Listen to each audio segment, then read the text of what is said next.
and my hand just started like violently shaking, and I had the same symptoms of a patient that was now dead. My response was basically like, fuck you.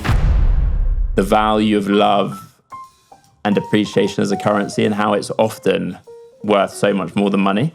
Like as soon as something becomes transactional, the magic kind of goes. So then how do you think about incorporating love into other areas of the business? With consumers, it's with the team, it's... And the love components. Yeah, it's like the love flywheel. We flywheel our love in ManiLife. There are lots of these things that you do which don't scale. Assuming ManiLife is going to keep on its growth trajectory. How do you keep that? Those little personal moments, they're not about delivering numbers. It's about fueling the beast.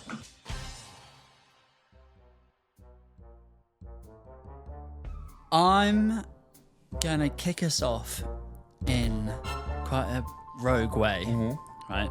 And because you've been here for a couple of hours, I'm actually going to drop you right in the deep end. Okay. If that's all right. Yeah, cool. Let's do it. Bit nervous. You mentioned previously that you were very ill when you were a teenager.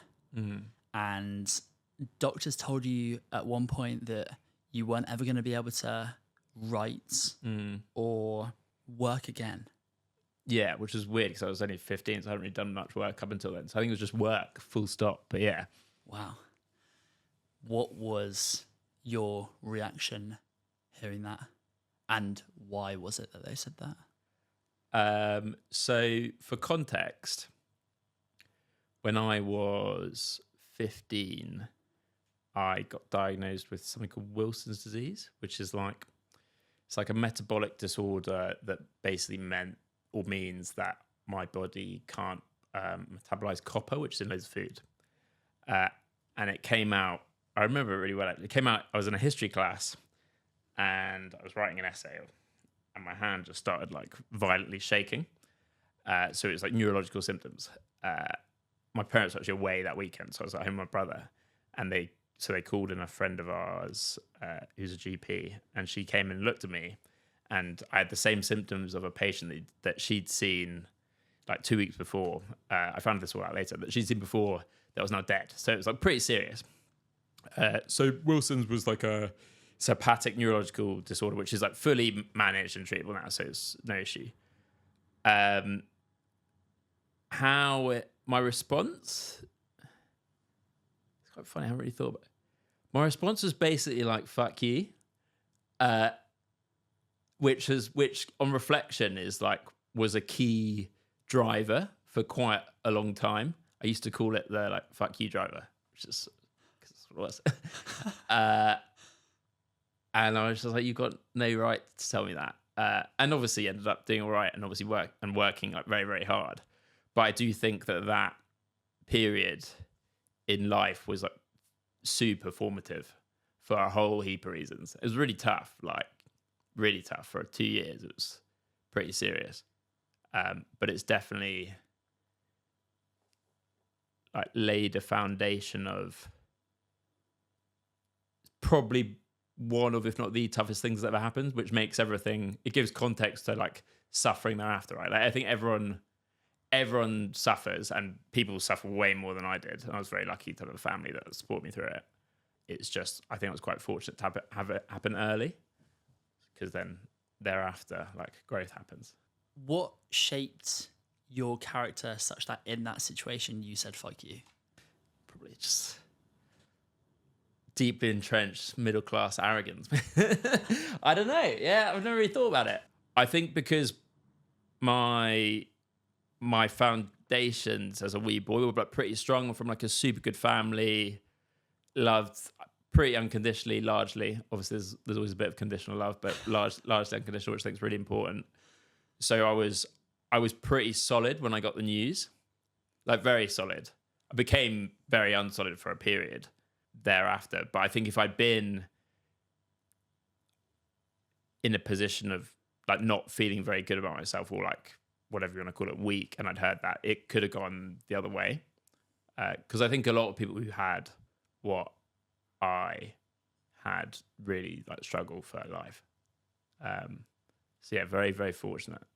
I was aware, and I've always been aware of how lucky I am and was to have like a really solid family and friends around me.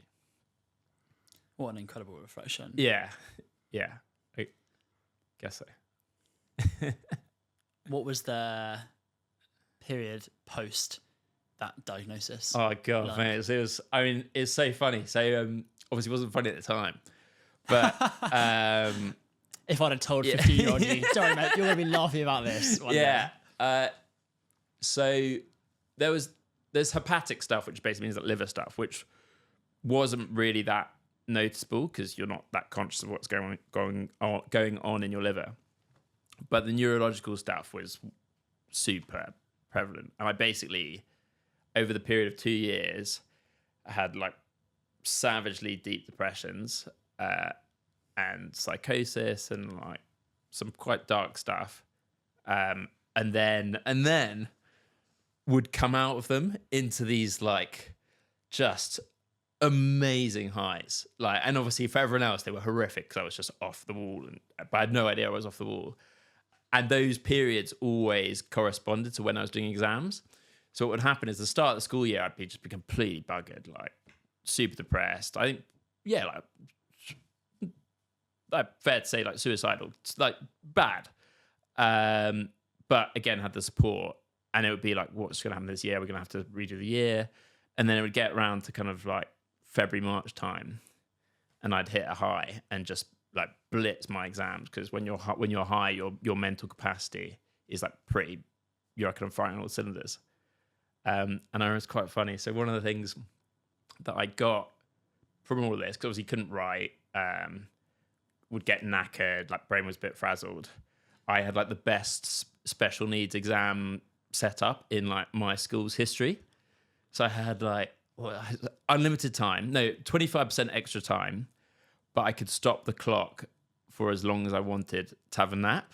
So I remember in my GCSE English exam, I read the question. I was like, a bit tired, so I kind of had a nap. I'm not sure this is appropriate to say, but whatever. I had a nap, and I finished my GCSE English exam like 20 minutes, and it was like a 2-hour exam, and just like did really well. But yeah, it was depression, psychosis, and then like mania that subsequently stabilized. But that is a lot for a teenager to it was quite a lot deal with, especially when you're doing GCSEs, which everyone tells you are like the biggest exams of your life, right? And then it carried on to like, we did IB as well, so it carried on through to that as well. But it's good because it's like adds a handicap to make it a bit more of a proud moment when you manage through. What did the support from your family look like? You said they were super supportive. I guess like love, I suppose.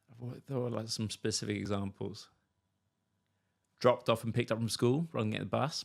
So when I was in like a hypomanic period, you'd always get quite badly behaved, and I guess like everything heightened. So like more angry, more boisterous, whatever.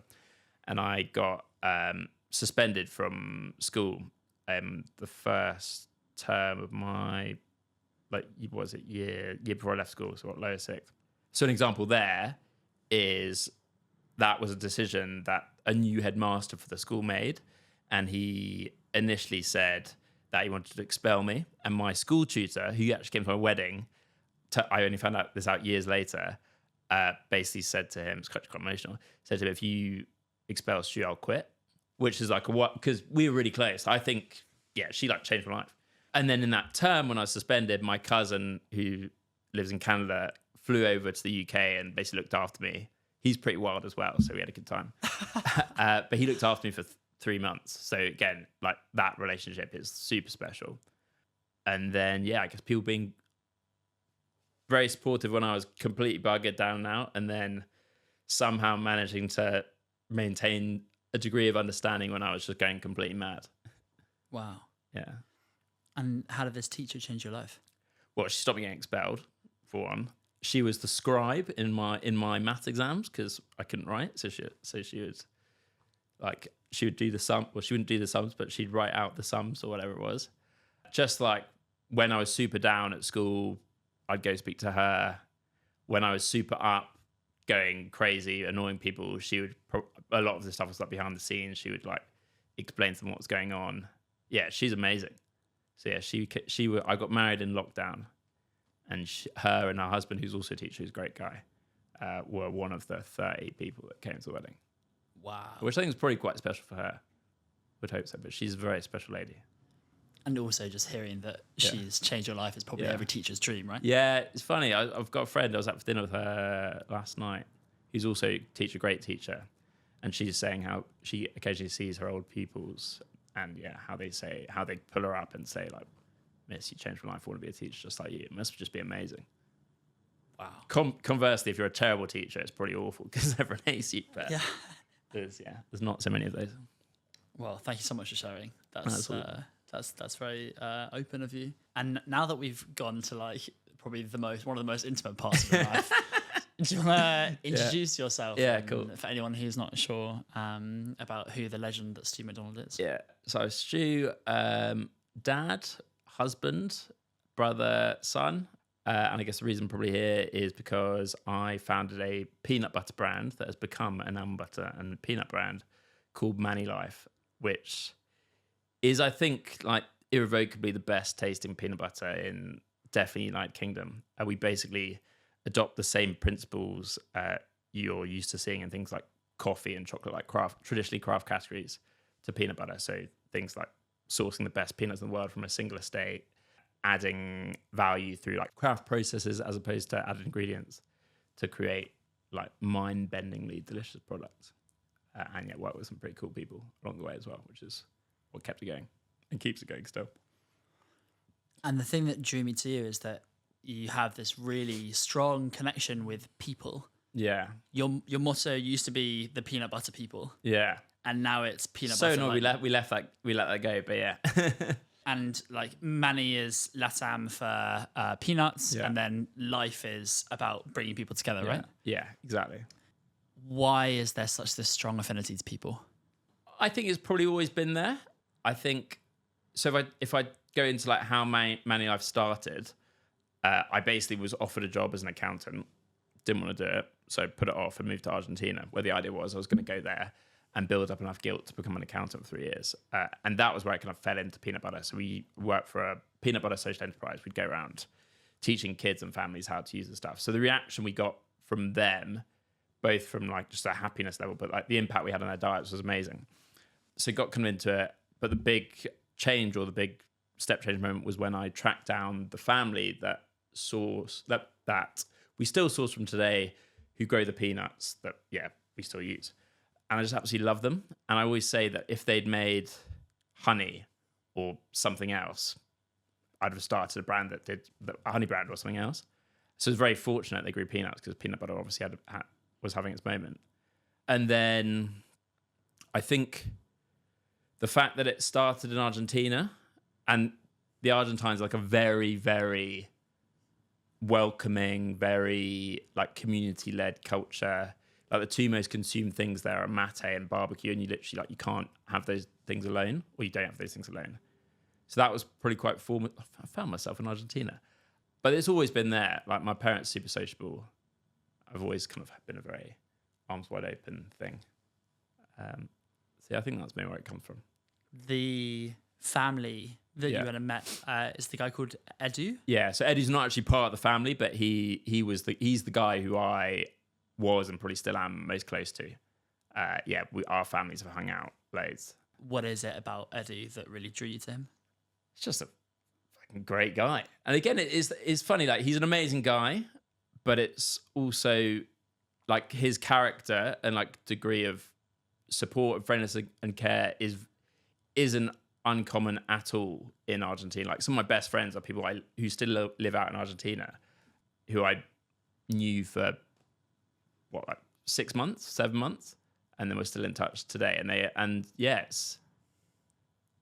It's just there's something. I mean, if you haven't been, there's something about the Argentine, and it's probably a bit Italian as well, culture where it's just very welcoming, and there's a lot of genuine care. One of the things I often speak about or used to speak about is that when I was there for a year, and not once did someone ask me what I did. Like it's like that's not a question. It's like a who you are, what's your. They like it's kind of a strange thing, but there's this like desire and interest in the person, and what you do for a living is irrelevant. Whereas here is like the second question you get asked always. And there's nothing wrong with that, but it signals like a difference in, I don't know, like values. What is their small talk question? I don't think they really have one. They're just really, they're very good at unpacking stuff, and I think it's because, and going quite deep quite quickly, but also most of my friends are pretty funny as well. And I found this out later, but it makes a lot of sense. Argentines get more therapy than any other culture in the world. There's more therapists per capita in Argentina than there is anywhere in the world. So that might have something to do with it. They're just very good at like real talk. So then translating that into business, you've had this same supplier since you went out there and you developed this really strong relationship with his family. Yeah. How have you maintained that relationship with one of the most pivotal parts of the business? So I didn't actually go back to Argentina for about 6 years because we couldn't afford to go back. I now go back every year. But yeah, it's just like how you'd maintain a relationship with a friend. It's just like chat, family, updates, personal updates. Obviously, keeping them up to date with the business is part of it, but it's so much more than that. And I genuinely think they really value the relationship. Like we're kind of small fry compared to a lot, and particularly in the early days compared to a lot of their customers. But we've always punched above our weight. Like when the harvest last year was horrendous, they were rationing their other customers. We didn't get rationed. We got a full load.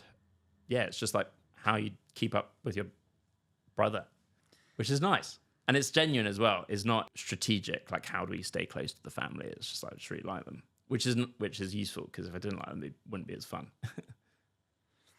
And this notion of fun, it seems like to be the thread throughout ManiLife's story. Yeah. When you were getting started, like you had a shipment come in of a ton of peanuts, and then your manufacturer pulled out, and you had to get 45 mates to jar 4,000 pots. Yeah. And then again, when Ocado asked you for 9,000 mini pots, you like again rally the troops to get people to do that within like 2 days without ever being paid, right? And so that first guys didn't get paid. Lots of the Gusto lot were just friends. They didn't take money, but there are a few that did get paid, because the business was turning over like 200 grand a year at that point. So we paid the people that wanted to be paid, but lots didn't, which was lovely of them. But the main thread with what kept the volunteers there coming back was this element of fun. Right? Yeah. Is that you paid them with this like love and care, which is sort of matches with the Argentines, and then instilled this fun into the whole process. And it was interesting because it was very much always about keeping them entertained, because I was very aware they weren't getting paid, and it had to be fun. That wasn't always necessarily that fun for me, which is fine. Because I was like stressing about like, what's the output? How much is this? How much do we have enough? Are we going fast enough? Whilst at the same time being like, guys, don't worry, just play some music, whatever. But yeah, it's really interesting because I talk to the team about this now as well, and like the value of love and appreciation as a currency, and how it's often, nearly always actually, worth so much more than money. Like as soon as something becomes transactional, the magic kind of goes. And I remember, so when we used to do events, it was all volunteers, consumers. We put a note out on Facebook, whatever, and we'd get loads of people in. It was amazing, so much fun. There was this like serious buzz, and loved it. And they all loved it. And then I remember getting to a stage where it was like, we weren't making money, but we were making sales. And I was like, I got to start paying these guys. This is ridiculous. And there was a brief moment, maybe like 3 or 4 months, where the magic just went, and it became quite weird. It was almost like awkward. It was like the people that were doing it for free before were now getting paid in it, and there was almost like an elephant in the room. And then you get over it and it's fine. But there is something magic about like love as a currency, so long as it's not exploitative, which obviously it never got to that stage. But that's the kind of flip side. And so then how do you think about incorporating love into other areas of the business now, when it's not just like a, hey, please, can you like help save this company that I'm trying to start? How do I incorporate love? I think it's, with consumers, it's picking moments to keep things really personal. So when we get messages of people having bad days or fans' birthdays, we'll spend hours pulling together like bespoke gifts for them and send them out. When we get complaints, like pretty safe to have called up pretty much everyone who's complained to ManiLife, or at least I've got a list of people to call, and it's not that many. With the team, it's just taking time to have lunch and chat. We're actually not as good as we could be with the team, and it's much harder now that we're hybrid. So we're in the office 2 days a week, whereas before it was natural. It's like Thursday beers, work stops, you chat, you get to know each other better. Whereas now we've got to be much more deliberate. So we do like monthly socials and all that, and take birthdays and weddings and stuff seriously. But it's just like remembering to keep it personal, I think, is the key kind of rule. That's a very long, rambling answer. No, that's a great answer. Yeah. Where would you do more with the team if you snapped your fingers and it happened tomorrow? So like, this is impossible because of how we've set up and where we all live now. But if I could live in a dream world, it would be like default would be in the office. So Thursday drinks or like after work activities, like it's not an effort. It's like a natural segue. I would give ourselves probably more permission to like pause and do these away days or monthly socials and make a bigger deal of those. And I think because we're all building something mega and we're already busy and already passionate about it, the pausing for lunch thing actually doesn't happen that often. Everyone kind of splinters off. People still have lunch at their desk sometimes. I think and given we're a food brand, I'd like to make that, if I can snap my fingers, that like a sacrosanct moment where we all eat together. But the reality of it is people have loads to do and they want to get it done. So it's interesting. Like maybe it's something we should change immediately. I was about to say, is this a moment where we realise that ManiLife needs to pause for an hour every lunch and eat it together? Is that something that's a blocker because of the people want to just like get deep into the work and focus on the work? I think there's a passion for the work, and that's at all levels. So it's like me, Johnny, leadership team, rest of the team. There's like a deep drive to push on. Equally, if we did enforce it and say, guys, we're stopping, I'm sure that would happen. But that drive for the work is in everyone. So it's tough. And I'm assuming it would only stop when you were in person. It'd be ridiculous. In lockdown, we had like, as lots of people did, we had like wine hours, whatever, and we did chocolate tastings and wine tastings on Zoom, which is kind of, it's funny to think back to that. But yeah, we definitely wouldn't pause to have Zoom lunch together. I'd hate that. I actually hate Zoom. It's obviously enabled lots of good stuff, but I think it sucks. I'm a Google Meet kind of guy anyway. Exactly. Yeah, I love Google Meet. This love seems to have rippled into lots of different areas of the business, and you got your first major retail listing with Holland and Barrett because somebody from the Leicester Tigers rugby team recommended Completely forgotten about it. Yeah, Greg. Yeah. How did that happen? Like, why did a Leicester Tiger rugby player recommend you to their sponsor, Holland and Barrett? I think we just got talking, either on Instagram or like WhatsApp, whatever. He was obviously a fan of the products. And yeah, he'd been either, I can't remember what the guy's name was, but the old CEO, who's a bit of a rugger bugger, had just been in with them, and he was like, look, I'll see what I can do. And this guy obviously waved his magic wand, and he was like, you got to go see Stu. And then we went to meet, and they listed us. I think he just wanted to help out. Something that I've kind of learned in life is people who like the outside world, whether they probably didn't consider themselves, but people who have made it, inverted commas, tend to get a bit of a kick out of helping others. And it's as selfish as it is selfless, because it's like makes them feel good. And so giving Greg the opportunity to help ManiLife was as great, if not greater, than taking it. But mate, that's rubbish. But yeah, I don't really know why he did it. Maybe just like the product, like me. I'm not sure. I think it's definitely a combination of the two. Yeah. That was a long time ago. I remember that meeting quite well. It was funny. What was funny about it? The guy, Peter, all this thing's name was, came in, big burly bloke, was like, yeah, this is Stu. He's mates with Greg, who plays Lester. Nice to meet you. This is Hannah, who I'm still friendly with.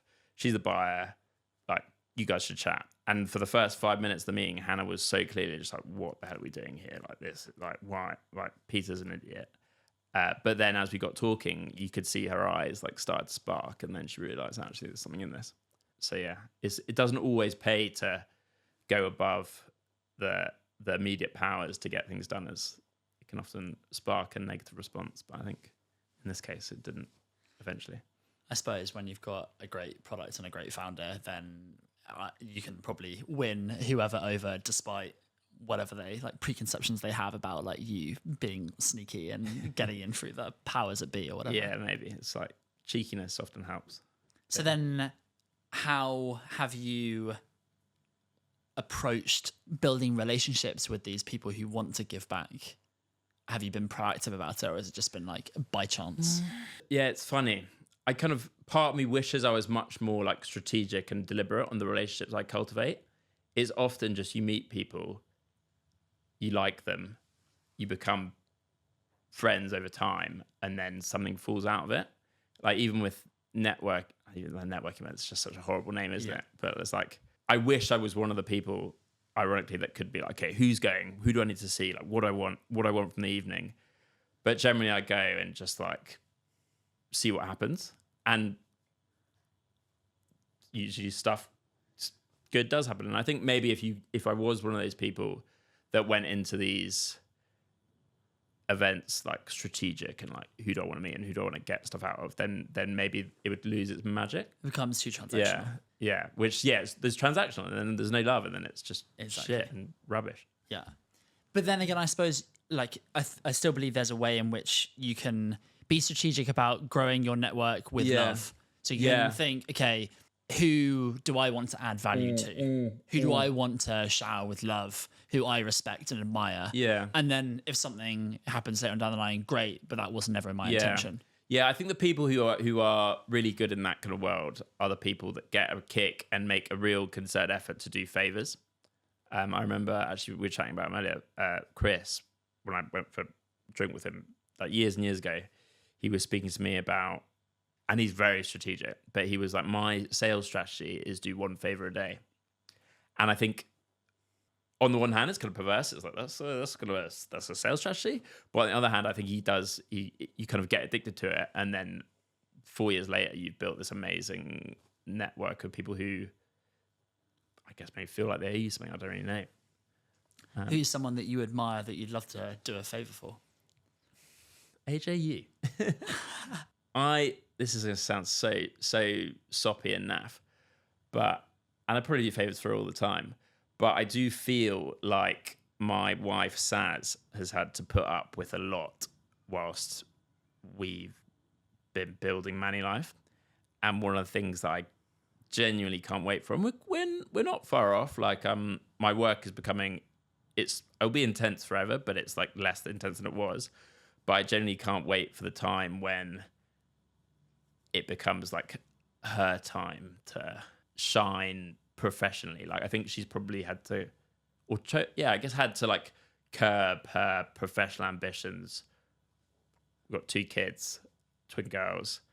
My work is for a period was insane, so she was really supportive of me, and she's like super ambitious. So yeah, maybe that's a bit of a question, Josh, but I'm very excited for that kind of moment. I don't think it's a question, George, at all, because there's always somebody super supportive behind the scenes of people driving forward a business really intensely. Yeah. So did she take a period of not working and looking after the kids, or has she always been working throughout this journey? When I met her trying to sell her a jar of ManiLife. Early days, she was the breadwinner, and then ManiLife grew. That kind of changed slightly, and then when she became pregnant, she kind of freelanced up until very soon before she gave birth. And since then, she's done like bits and bobs. She helps me out a lot spiritually, metaphorically, physically, and administratively with like life in the business. But she hasn't gone back to like full-time professional work since the kids were born. Partly because she thinks to do that would be to, we think, but I think she thinks strongly to do that would be to would be like compromising on the girls. And partly because you'll know this when you have kids, but like childcare is a fucking joke. We worked it out the other day, and then for her to like net 0 if they were in full-time childcare, it's like 50 grand a year. So you're at nothing until 50 grand a year, and then you start earning money, which is also, wild. Isn't it 50 grand post-tax? I think if you want a nanny, it's 60, but we wouldn't have a nanny. We would just send them to. But then again, that's kind of sacrifice because you'd have to drop them off at nursery in the morning and pick them up at like whatever 4:30. So that's not like full-time professional. But yeah, it was 50 grand basic childcare in Manchester, which is cheaper than down here. Before you're at anything, that's gross, I think. Which is mental. Like, who on earth can do that? How do you think it would impact your relationship and family life if she had the freedom to live up to her ambitions? I think if we both ran businesses and were at the same level of like intensity that I have been historically, it would definitely be really hard. And yeah, we would both have to compromise. It could, I mean, kind of perversely, it could end up being great because there is that thing about like work expanding into the time that you give it. And if we were both having to say we need to be home by 4 p.m, then maybe we just become ruthlessly efficient. Like, yeah, the working mum is like something to behold because they just become like insanely efficient at doing everything because they have to. But yeah, who knows? I basically hope to get to the stage where I can dial it down slightly and she can the role can kind of flip a bit. And by then the kids will be older and be way easier job for me. Well, she said some wonderful things about you when I had a chat with her. That's nice. I mean, these are sort of values or characteristics with regards to work, but she says that you are instinctive with your decision making, nimble and reactive.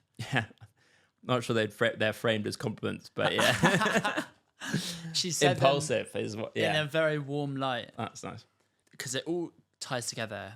This sort of nimble startup mindset, this reactive nature. She said you were super creative, and that when you were given when you sort of, I don't know, gave yourself the role, or you were given the role of new product development, you came up with like 6 new products in 6 months or something. Yeah. And she was like, yeah, he's incredibly creative and imaginative. And then also there are lots of these things that you do which don't scale, like talking to all the customers that have complaints and remembering birthdays, and if someone has a bad day, then you make something for them. Assuming ManiLife is going to keep on its growth trajectory. How do you keep that? I think you just have to, and you don't need to do that for everyone. But once you lose and we did this for a period. We stopped focusing on stuff that didn't scale because we were like, we need to focus on stuff that levers up. You lose a lot of the magic. Like those little personal moments is like, they're not necessarily about like delivering numbers. I think if you do it enough, they do. It's about like fueling the beast. Because if the business becomes right promotions, right space, driving rate of sale in supermarkets, then you become the thing that kept their eye off the ball enough to give you the space to come in. I think this thing about personal touches and doing stuff that doesn't scale is like so important. And it becomes a more challenging problem to integrate as you grow. Like, we're nowhere near that level yet, I don't think. But yeah, it's like super key. One example actually, which we're now starting to roll out in a very non-scalar way. But just after lockdown, I developed this thing called the Peanut Butter Tasting School, which is basically like coffee and wine and beer. They all have tasting schools, like traditionally craft categories, which is something we're trying to emulate. And peanut butter didn't have one, so we basically made one. And because we couldn't figure out a way to like deliver it to thousands of people, we just stashed it. But 6 or 7 months ago, I could have brought it back out again and started delivering it to people. And it's turned out to be this just insane like trade tool, sales tool. We're going to start running them for consumers, and we're not hitting like thousands of people at once, but the 10 people we hit in a group become so like impassioned and love it so much that from what we hear, they tell their friends. Like sometimes I think it can deliver numbers, but often it's just about like maintaining the energy and the edge, which is as much internal as external. What's your view on that? I'm very similar to you in that I try and be focused on the individual and pour as much love and attention into it as possible. I love doing these things and they fill up my cup as well. I think that is the intangible which is not given enough airtime, is that actually like you're a sole founder, right? Yeah. And the most amount of pressure is always and will always be on you until you leave the business. And people look to you as the leader, much like when I was running Founders and I was running an event, people look to you as the example. And if you're there burnt out and like disillusioned and just not into it, then that energy will ripple out. Which is what happened when we started stopping doing stuff that didn't scale. And I burnt out and it was a disaster. And then that's like you burning out as a founder will just ripple into your team. Yeah. Like there's less energy in the team, and that energy then applies to all your customers. So it feels like there are two ways in which you can have impact. You can have thin level across tons of people, or very few people, and you go deep. Yeah. And I think we're similar in that it's less people and going deep. Yeah. Yeah. So what's another like personalized deep love or like deep attention moments? Oh, what that ManiLife's done? Yeah. There's a few, but my favorite is actually way back, really early days when it's actually easier to do. But I remember I got a call from a woman who was clearly like a massive fan of ManiLife, and she was heavily pregnant. I think she was about to go into labour, and she was like, "Where my delivery of ManiLife hasn't come, and I really want it for when I'm in hospital." Share that like pregnancy, craving. But we ended up Ubering the peanut butter to the hospital to get delivered to her, and then like a few days later, she sent us a picture of her baby like holding the jar, and it was just like that. That was pretty nice. So for a while, that led to something that we called, I think, like Manny Mums, where if we found out that our consumers were pregnant or like heavily pregnant, we would send them like a pregnancy care pack. That is something that actually, though, that you could scale. And I think one of the things that was missing, which is less missing now, is like the mindset to be like, okay, this is a really cool thing that we've come up with in like a magical moment. How do we translate this thing into like a machine that happens, that can happen with a bit less effort? Because often how it played out was someone in the team, often me, but not always, would like spot something and be like, guys, everyone stop. We got to do this. And yeah, it was probably quite disruptive, but then it would fill up everyone's cup and you'd move on.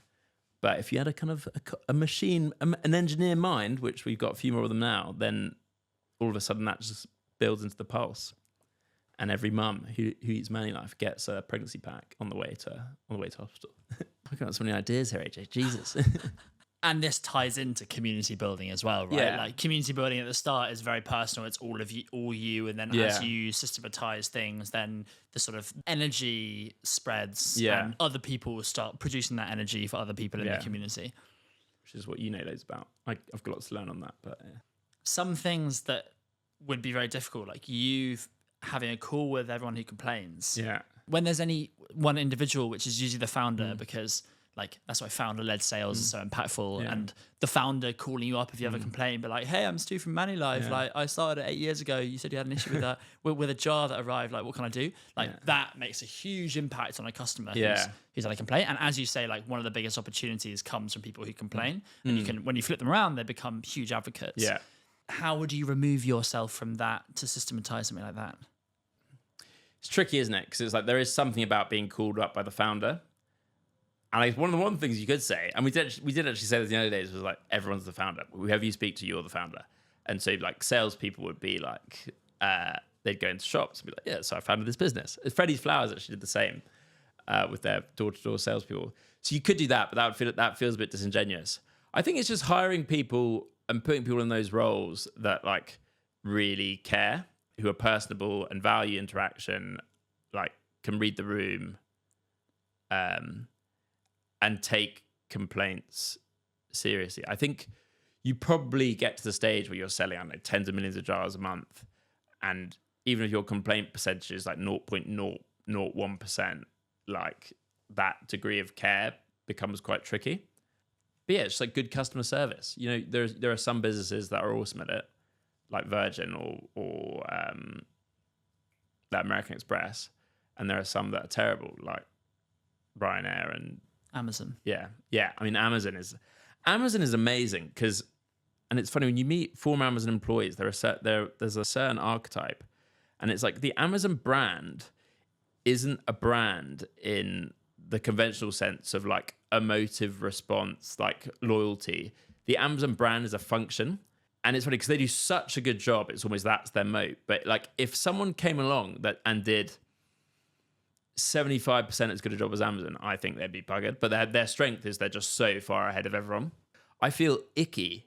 In fact, I need to be careful saying this because we sell quite a lot of stuff through them. But one doesn't necessarily always feel great buying stuff through Amazon. They'd often much rather buy stuff through their local bookshop, whatever. But they are just so good that you're kind of locked in. It's one of the reasons why I think they've maybe never fully managed to unlock food. There's maybe more emotion wrapped up in the consumption and purchasing of food. And Amazon is just like pure function. And then it feels like you're on the other end with like it's completely dysfunctional. Yeah. More like pure like human centrism. Yeah, that's the aim. I mean, obviously we don't always manage that. And I definitely don't always manage that. But the ideal is like every interaction with ManiLife is like beautiful. And complaints, as you flagged earlier, I would say are like an amazing opportunity to have a proper conversation with a consumer. Because how often do consumers just call you up to talk about how happy they are? So then going back to building that team that cares. Yeah. How do you build a hiring process around measuring for care? We did put this one thing in, which it's called the waiter test. And I've done it more or less with everyone I've ever hired. And it's basically ManiLife hiring process. We do like skills, attitude, we've got like value questions we ask. But part of every process, I'll take the candidate to a restaurant or a cafe, somewhere where there's a waiter. And you just look at how they treat the waiter. And it's like, if you don't treat the waiter well, you're out. And if you treat them amazingly well, that's like points. If you're polite, that's kind of nothing. But there have been a few people who were like amazing candidates, and then we took them to a cafe and they were rude to the waiter, and I was like, we can't hire this person because it's a sad fact, and it shouldn't be the case. But there is a thing in the UK where like the waiting profession is seen as like a stepping stone, and there's a bit of a status thing. And it's like they're your server, and I just feel that people that aren't good to people who are, it sounds just gross even saying it, but like in a position of like a lower position than you, I think it's just is a really horrible thing. That's how I get a sense of what they're like as people. I like absolutely adore that. Yeah, that's incredible, and it's spoken about by so many people that it is actually such a good litmus test for just someone at their core, especially in a point where maybe their guard is down. Yeah, exactly. And so then the true colours shine. Are there any other aspects? I know you said you're not very process driven, but I'm assuming like when you craft the job description or maybe you craft interview questions, do you keep this idea of care and love in mind? Yeah, no, I do definitely. Another one is how people, the degree to which they're referred to I versus we, and appreciation for others. Because it's very rare that people achieve anything on their own. And so generally, people who acknowledge that and refer to we tend to sway that way, whereas those that talk about I did this, I did that, usually sway the other way. That's actually quite a big one. And so then as the sole founder and the person coming on the podcast and the face of ManiLife, how do you then try and ripple the love and attention that you get into the team and shift the focus away from you into us? Probably not very well on reflection. I guess it's like shouting people out when they do good stuff, which is often, and probably do it enough, but try and make a concerted effort to do that. sharing feedback that comes through me with the team. I like to think I show appreciation and thanks lots. Probably could do it more. Just like saying thank you and well done when it's due. I don't. It's bad to fake it, but when it's due, I think makes quite a big difference. I'm talking like I'm a master of this. I definitely could be way better and could show a lot more love. But there is always that balance of like the stress of we need to keep going, we need to keep driving, which probably plays out slightly differently.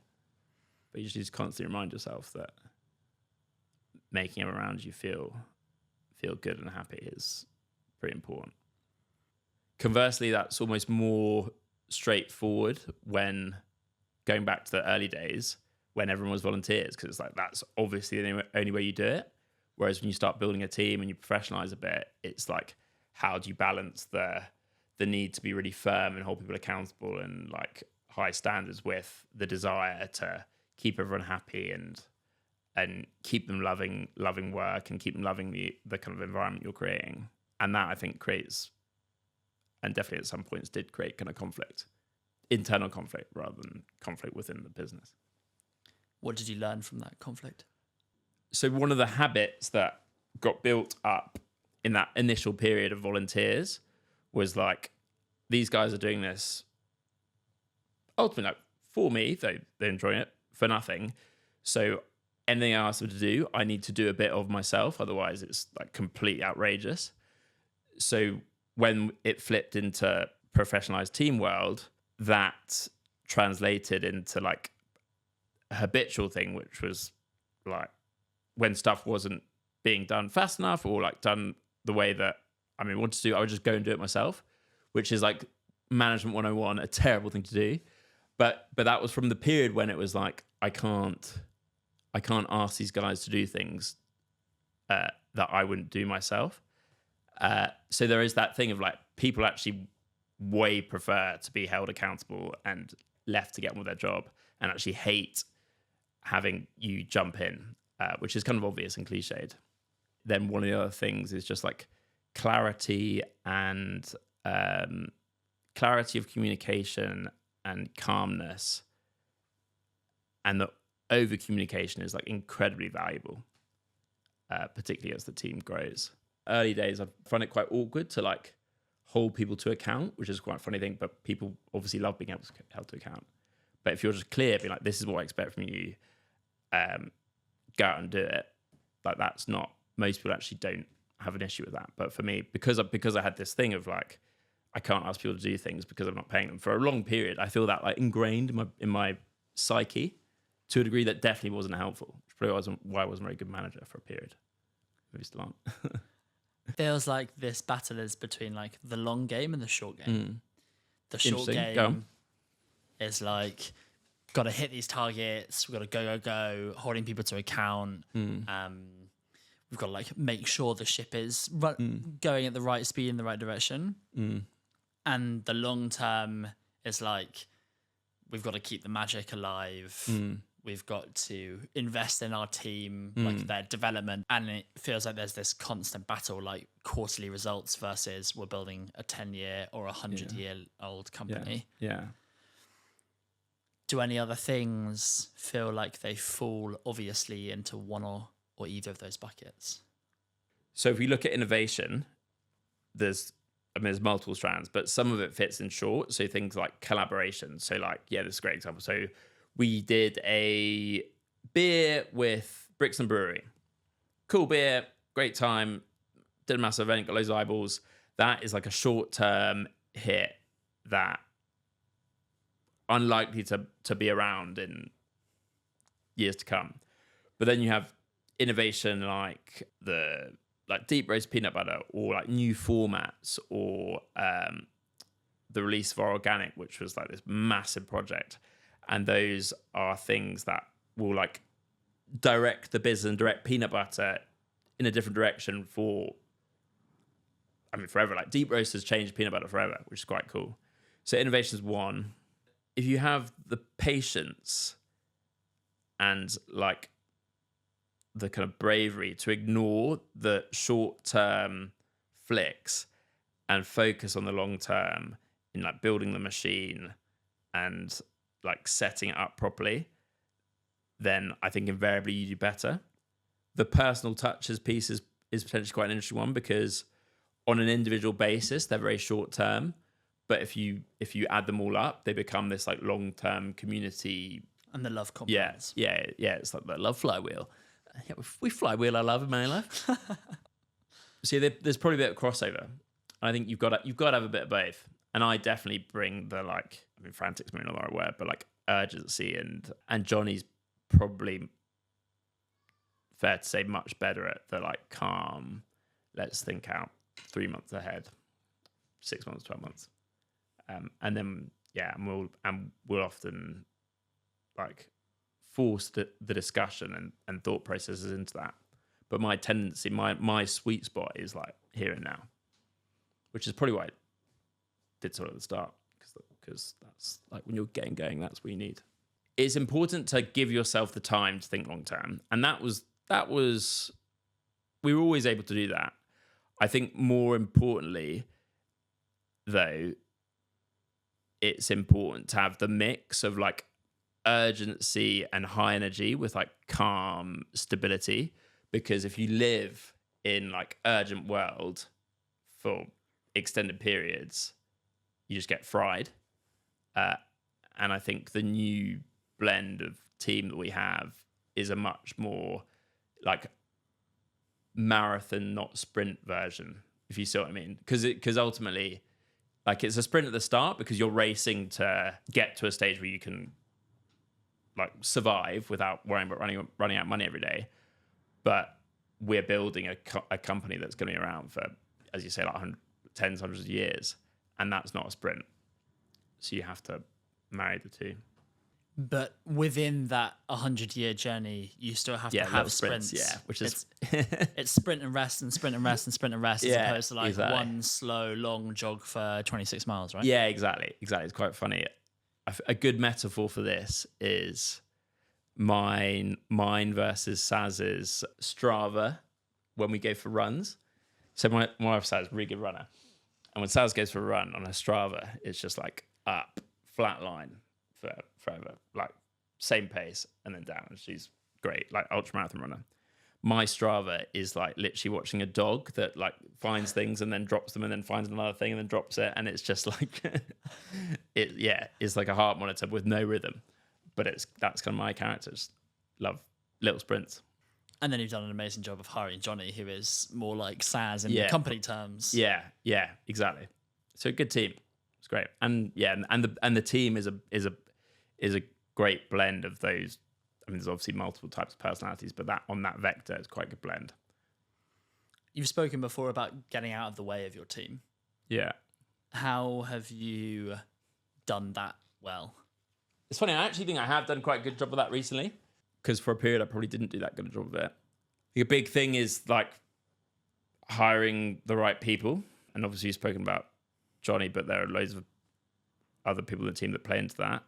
And then it's agreeing the kind of the big goals, the business, the vision for the business, having the trust that they'll come to me when appropriate, and also having the trust that they don't, they've got it covered.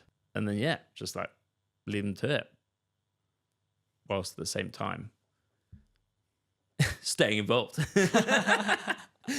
It's quite a hard question to ask, I guess. It's just you just agree the goals, leave them to it, and catch up every so often. I'm still like very much in the business, but I'm in the business, Johnny's managing it, and I'm in the business working on like individual projects or things that I have kind of picked up. And I'm now, whereas for a period, when I was running things, as it grew, we spoke about this earlier, but as it grew, like great team in place, but my head was still in everything they were doing. And so I couldn't really do anything. And because I was just completely fried. Whereas now, when I'm having, say, one-to-ones with Johnny or one-to-ones with a few of the others guys, it's like my head will be in what they're doing then and a bit before. But once those conversations are over, it's like they got it, and it's back in the stuff that I need to do. It sounds like it pretty straightforward. It sounds like something that requires a certain level of practice. Yeah, probably. Yeah. Just a muscle that you build up over time. Didn't really do much before ManiLife, so it got came eventually. getting into the ends. So what do you think is unique about you as a CEO? Tough question. And I'll try and keep it on the positives. Or balance it? So I immediately jump to like passion, but passion isn't a unique thing about. I'd say most probably are. I think I definitely have, if not unique, like high end of the bell curve, find a way to get it done mentality. And that's played out like throughout life, not just business life. I genuinely believe, probably to some extent quite annoyingly at times, like there is always a way. You just need to find it. So whatever you call that, like resourcefulness or whatever, I would say that's probably the one. There might be some others, but I'll WhatsApp them to you and you can do a voice note. Amazing.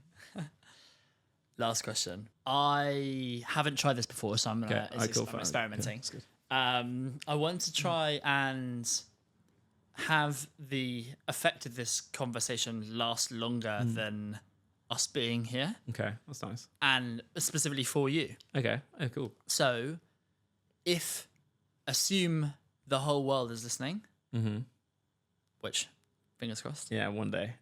If you were to ask a favour, given that that's been an amazing part of ManiLife and like the love, if you were to ask a favour of anyone in the world at the moment, what could people support you with? Oh wow! So I mean, the obvious answer is find ManiLife, try it. I don't know. That is one. Like, no joking aside, try it because genuinely it's unbelievable. I think it does actually make people pretty happy having it, which is wild. And then give it to a friend. What about you personally?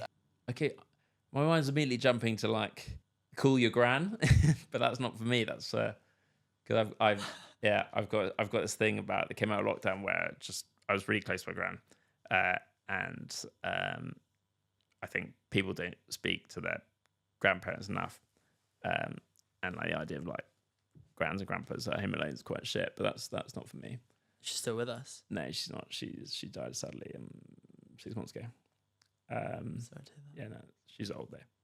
Here's a deep one. Yeah. If people were to pray to your gran collectively, what would you want them to say? Well done. Like, she was awesome. She got diagnosed with MS like quite young. I don't think it was MS, but it was quite debilitating. So in like early 30s, and she just had this like insane ability to be in the moment and deal and like find joy in basic things and like be really caring, be really funny. And yeah, it was she didn't really know, I don't think she really appreciated it, but she had like an insane amount of, wasn't grit, because grit imbibes like tenacity. It was just resilience. And she was very calming. Like whenever I had crazy stressful times at ManiLife, I went up to see her and it was just like an immediate relax. So yeah, well done would be what I'd say to her. Favour for me. Assume every founder in Europe is listening to this right now. So this is super technical. Amazing. We are like a brand that was initially built on community. We have a natural affinity for community, and we have like the highest net promoter score in peanut butter, which means that people refer us to more of their friends than any other brand, which should lead, like strategically, into us having a really strong D2C and D2C channel, because that's like facilitator of community. Like you manage all the touch points. But our D2C channel, because we've never had someone in it who's had the skill set, and because it's never quite kicked off, it's always been a bit of an afterthought. I really want to change that, because the channel has never delivered, never made lots of money. We've never like invested properly in it. And I think we're stuck in this like poverty loop on D2C. And I think it could be like fucking enormous, but no one in the team is an expert.